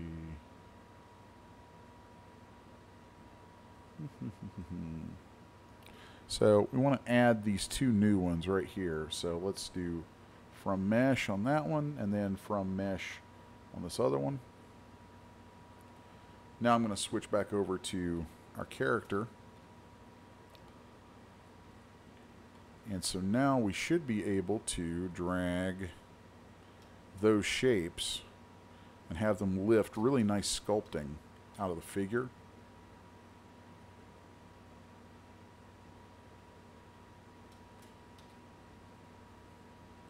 And I want to turn on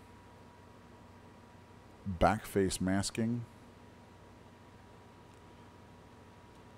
That should help alleviate some of that overflow problem I'm having down the middle here.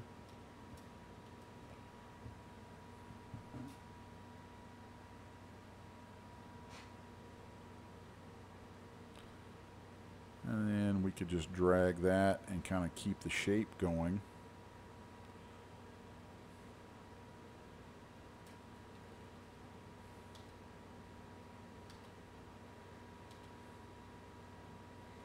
I think twice is enough on that one.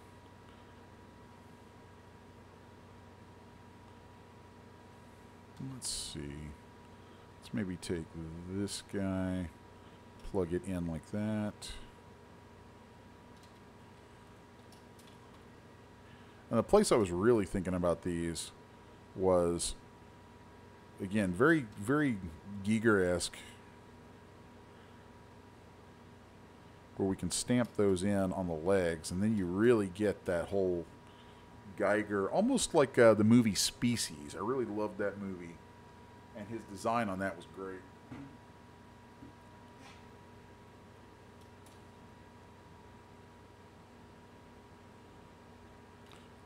Maybe sometimes we need to go through and kind of smooth out where these connect to each other.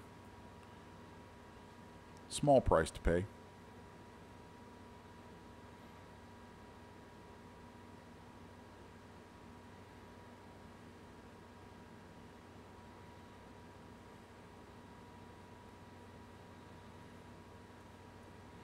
And there I'm just using a damn standard to do a little bit of blending, kind of let those forms flow on out into the mesh. Use that to sort of work this stuff into the rest of the anatomy a bit.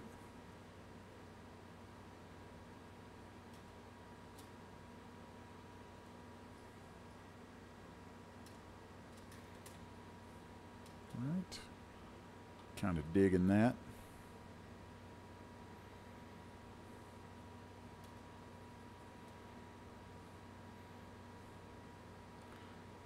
Sometimes it's fun to just sort of create some little folds that follow some natural anatomy.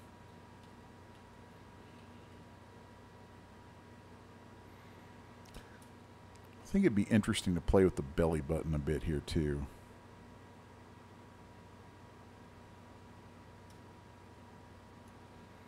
Let's just sort of really do something wild with that area.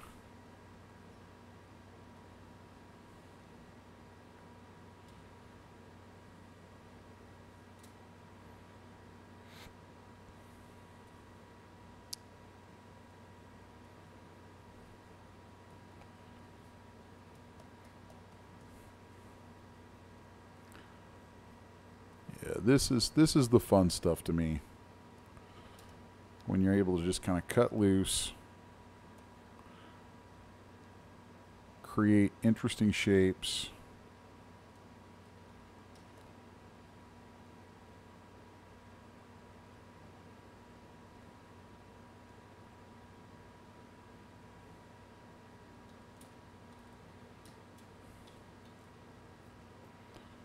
Now let's give that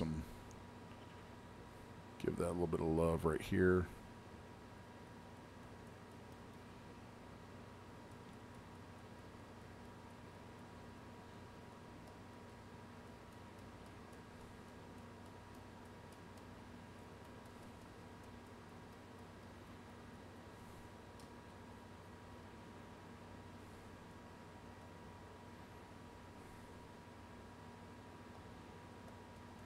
I like how there's almost a scorpion starting to appear in here. I think that's kind of cool.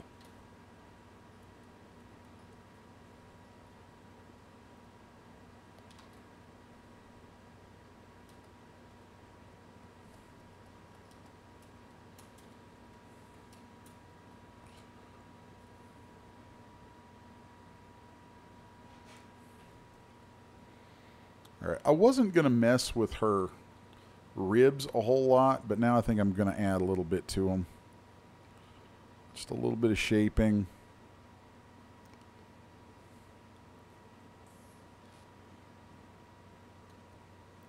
Blend some of this stuff in back here.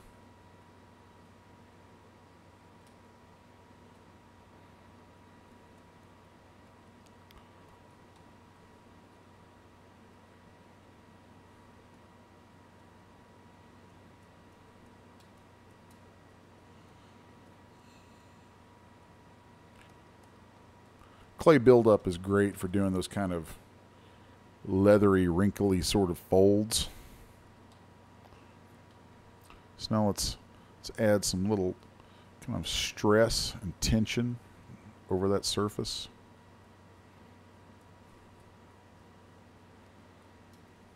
And still let it play out though to nice and smooth in the front. But we still keep that hint of humanoid sort of torso present.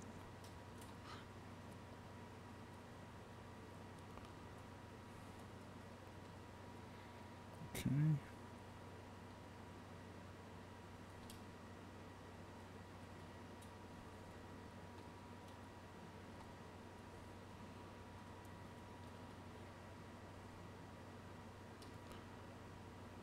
All right.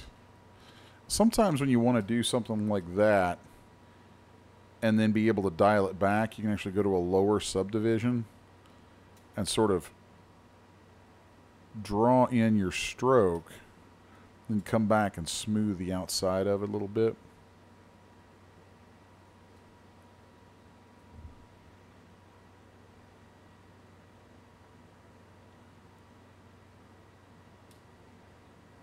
Okay.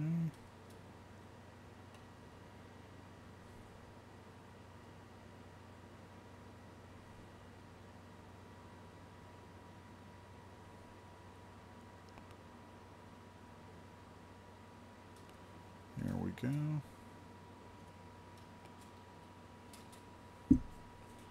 Yeah, I'm digging that. Digging that a lot. So now let's go back and take our alien spinals brush. Let's see if maybe we can get a little bit interesting with that down on the feet.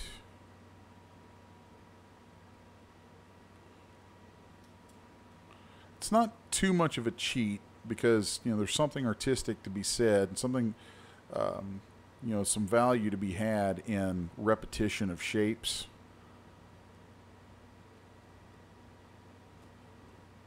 You have to be creative with how you do it, and then make sure that you try and break that up in some places too.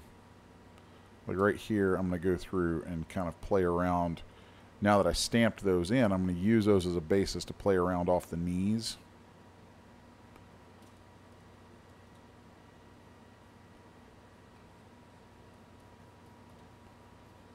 Okay.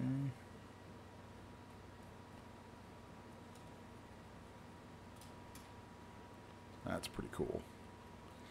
That's kind of cool. I'm digging that. All right.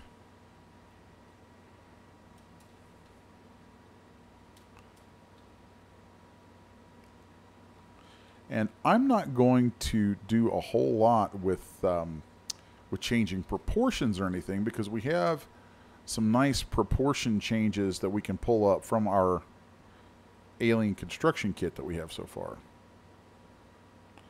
So right now I'm focusing really on just adding design elements to this concept.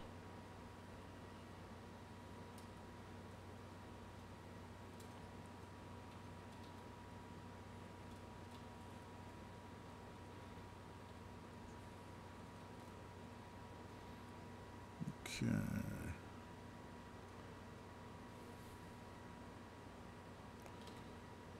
Let's turn some Z-add down on that and be a little more subtle with it. Ooh.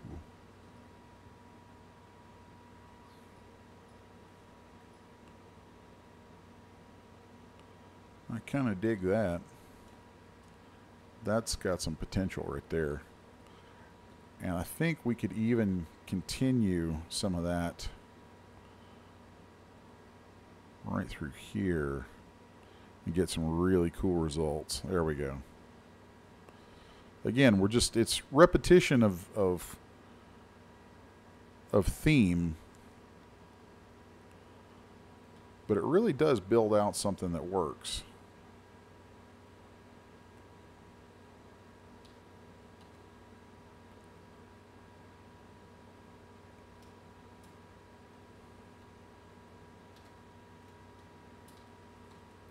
Kind of like that. Since we did that there, we should go down and kind of mimic that onto the feet a little bit, some way.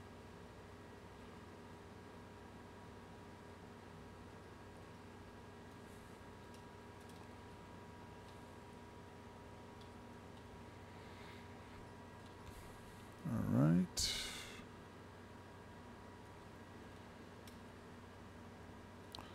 Now let's just kind of tie all this together.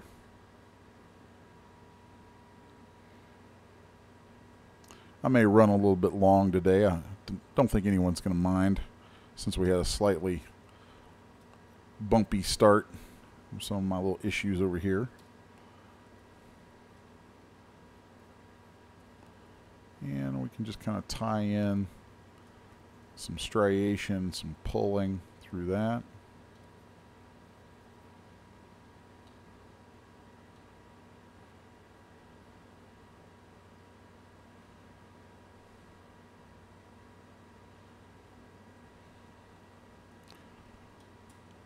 I always like to find ways to bring design elements together.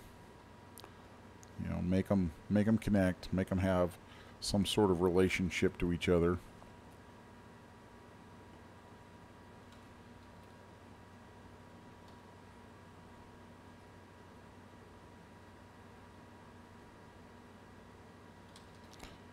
Let's undo those a little bit. Liked the idea, but not the execution. There we go. Just complete those like that.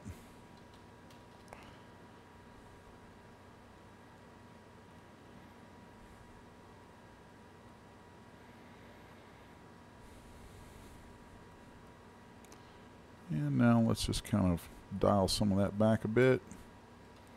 Very cool.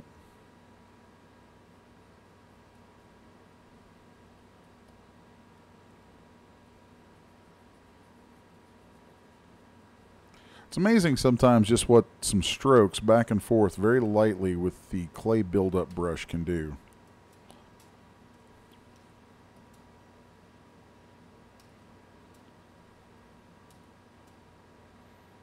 All right.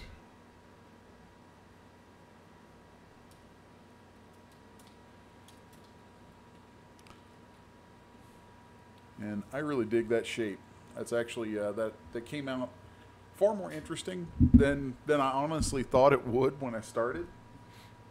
So now let's bake out our morph. We'll just take it down to the lowest resolution and hit Control G. We're going to send that back over to DAZ Studio. Update an existing object. Yes, we'll accept that. And naming this one Rudian. We'll hit accept. Let's go to our smooth shaded view. Genesis 3 female. And right now that's going to be under our Zbrush menu. And let's also turn our resolution up to. Okay, so there's what we get with our base shape from that.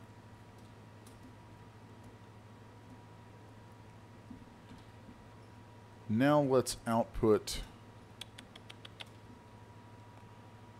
We need to output some displacement maps to really be able to see that, and normal maps.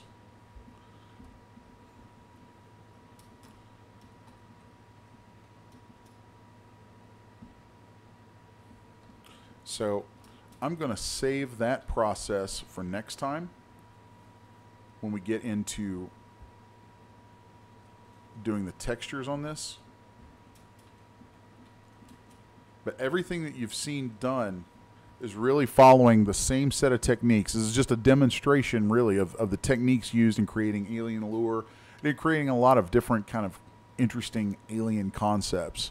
So everything that you see being done here, if you just take those steps and apply them to your own designs, your own approach to this stuff, then you can come up with wildly imaginative, super cool new concepts that'll make great kits. People love the stuff.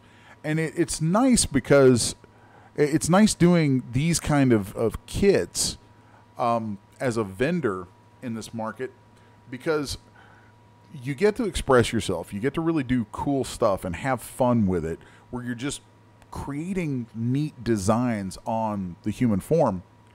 But then, because it is so wildly imaginative, one, you've got a lot of leeway. You can you can really just kind of dream big and have fun with it.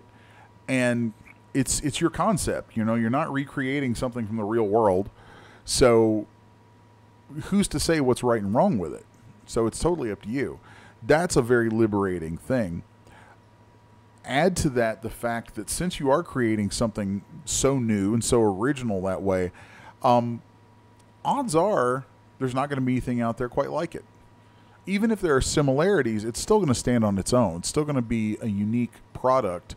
And in that sense, you know, compared to making something like, let's say, a pair of shoes, right? You make a pair of shoes, well, odds are, if you're basing them on something in the real world, odds are somebody else either has made, is making, or will make soon something very similar.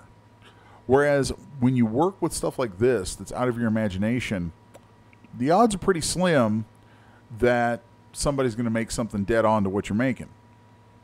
And beyond that, even if they made something in the ballpark of it, still the differences between them are actually going to mean that people will probably like both and probably buy both and maybe use both in their renders. So to me, this is kind of the strongest, most fun, most interesting part of what we do here in this market is creating the imaginative stuff. I mean, I do a fair amount of things like clothing and stuff like that. Most of the time when I do clothing, I'm doing it as a contractor because I contract and consult for different companies in this market. And most of the time that I do clothing, it's because I'm being contracted to do it. I don't really like doing it that much for myself because I don't find it artistically fulfilling. It just doesn't do it for me.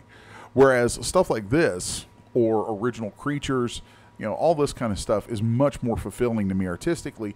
Plus, and I can kind of attest to this by track record and longevity of being in this, of having been in this business now for about as long as it's existed, really for as long as it's existed, honestly, that, you know, I've seen a lot of people come and go, and the ones of us who are able to stick it out the most are the ones who tend to let our imagination do the talking and let that creative flair come out and really create a new space. You know, when you find yourself a style and an approach to things and a set of interests that are yours, that you like working with, and that you create interesting, cool, imaginative things with, then odds are there's going to be a market for that.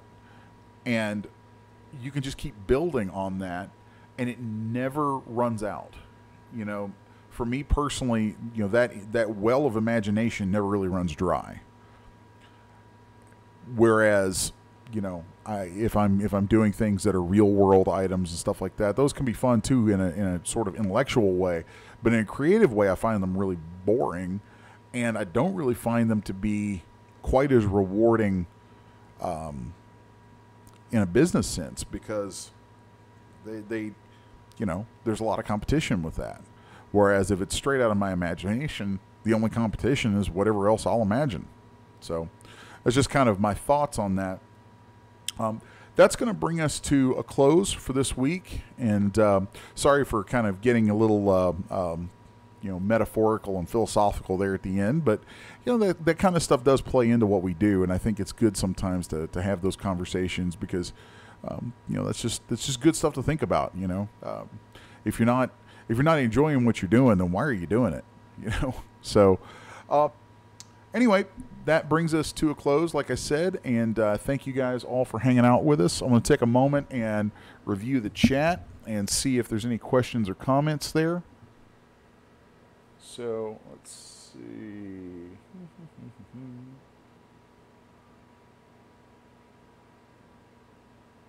So, been very cool hanging out with you guys this week. Next week when we come back, we're going to be texturing this piece. We'll take a look at the textures on the Alien Allure kit that we've already dropped. Then we'll be texturing this piece, and at the end of the series, I think we'll save this for the very end of the series and give away another character kit out of this, just because I think it's cool. So anyway, till next time, you guys keep making cool stuff. I'm Les from 6S1 here for CGBytes, And as always, thanks to CGBytes with Terry and Jason and the whole crew there for making this stuff happen. I will catch you guys next week. Keep making cool stuff.